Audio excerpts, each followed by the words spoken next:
This week we have some interesting sales from Niz Entertainment. I'll talk about my choice from there.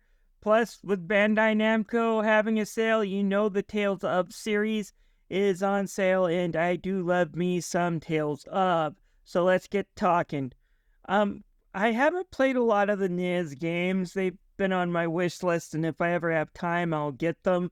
The only one I played is Rhapsody, a musical adventure, and if you got like a 10-year-old girl who wants to start with the JRPG, that one might be good for her, but I really don't recommend Rhapsody for anyone else. Um, but let's get started with the pick that I've only played 4 or 5 hours of, but I have enjoyed what I played. And for $3.99, and it's good through October 16th, I do recommend getting it, and that's the Disgaea series. Basically, Disgaea starts off with you being a bit of a brat of a demon trying to take over the netherworld. And there's a lot of spot-on humor. The tactical gameplay seems to be pretty good. And it also has exploding annoying penguins, which makes it all the better. So, like I said, I haven't finished this one to give it my 100% recommendation, but what I played is definitely worth $4.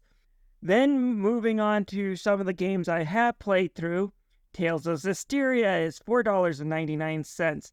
Not my favorite in the series, and it does not win any points for the story department. However, it's still a fun game, and I love the battle system with you being able to switch in and out characters, and two characters are kind of your main characters while the other ones kind of swap in and out of them to heal. It's an interesting battle system, and I do love it. The next is Tales of Vesperia, which is $9.99, and yes, it is more expensive than Zestiria. However, Tales of Vesperia, it ranks among one of my favorite JRPGs. Basically, why it does that is it's funny, the characters are likable, and the main character is not some emo older teen or idealistic young boy. Rather, Yuri Lowell is a realist person in his mid-20s who's not afraid to get his hands dirty if he needs to. And you don't know what to expect for the first two-thirds because it rarely ever goes to Japanese trope. The last third, unfortunately, falls into some really tired tropes, but it takes 40 hours to get to them, and those 40 first hours are a blast. And the last 10 to 20 are not bad either, just a little bit formulaic. Tales of Pereria is another one I've discussed, and I do believe this one's a little bit more expensive than I saw on Humble Bundle a few weeks ago. But I still enjoyed Pereria. I thought its combat was great, and its story was a much-needed improvement over Zestiria.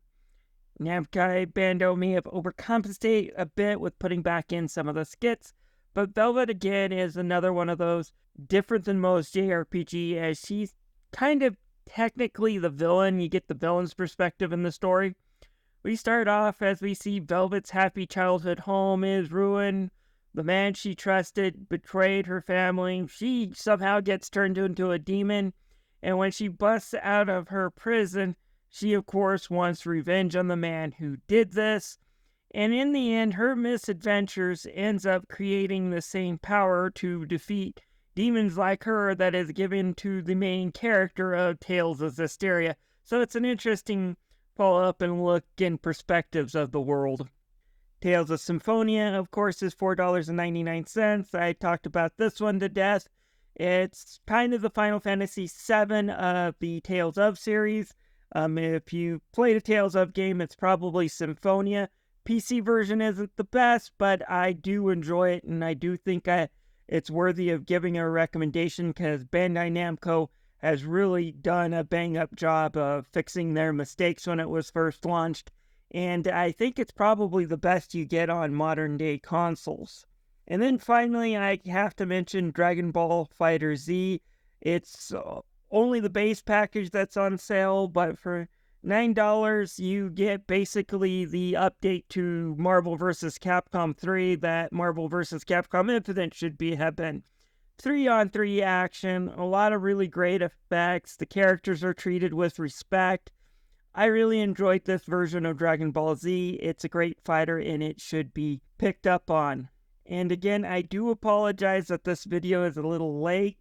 I had my left incisor extracted this week without warning, so my mouth is still a little sore, so things are going to be a little slow on this channel for a while. That on top of some computer problems that I think I finally fixed. So if you have any recommendations of what games you'd like me to cover, please leave them down below. Done chopping firewood?